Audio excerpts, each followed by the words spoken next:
In our increasingly connected society, it's hard to imagine cases where digital evidence would not be important. Yet the availability of forensic science is still not equitable for defendants, specifically access to digital forensics expertise. Marcus Rogers is here now in studio to discuss what he calls a broken model. Thank you so much for joining us. Thank you for inviting me. So let's go back. It's been 15 years since that report highlighted some of those inequities when it comes to digital forensic evidence. Has anything changed since then? Unfortunately, not much. And in fact, the gap between the disparities probably increased simply because technology changes so rapidly.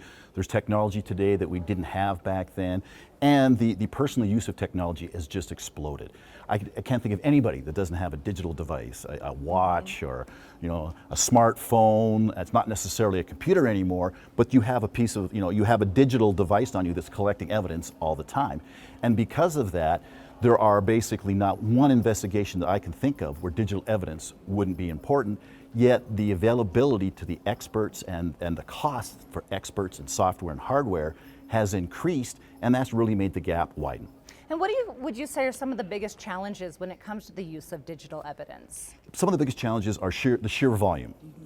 There's just so much information out there, or at least potential information, and you have to figure out what's valid and what isn't, or what's relevant and what isn't, and where that information, where that data is. You've heard of, the cloud and the Internet of Things and smart devices. Those devices don't store the information on them usually. That information is in the cloud, and that cloud can be anywhere in the world.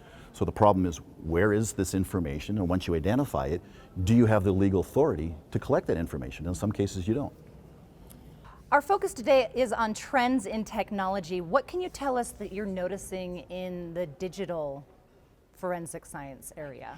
Probably the biggest two trends, and they kind of go together, are automation, and then you can't talk about technology without talking about AI and machine learning. With the automation, there's just so much to do that a human doesn't have time to do all the steps that we used to do. So the software is available. What it does is it automates some of those mundane tasks, does it very quickly, hopefully does it very accurately and very precise.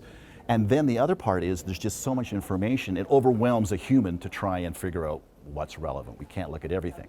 So the machine learning and AI right now is triaging that information, getting it down to the information it thinks is relevant, and then the human analyst or the investigator makes the final decision about what that information or what that data means. Is it really evidence, and what is the context of that? One of the great benefits of becoming a member of AAFS is the year-round educational opportunities. Can you tell us a little bit about what those are? Yeah, there's a couple. One is obviously the journal. The journal, the JFS, is very important. There's lots of cutting-edge research, especially when it comes to technology, is in there, and that's available at reduced cost or free to some of the members.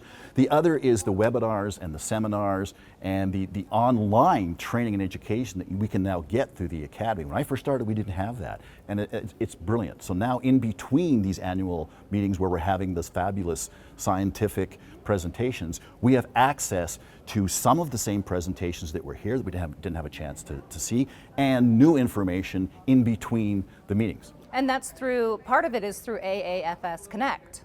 That's correct. And that was, that's been the past couple of years. And part of that was really looking at how do we digitize the content.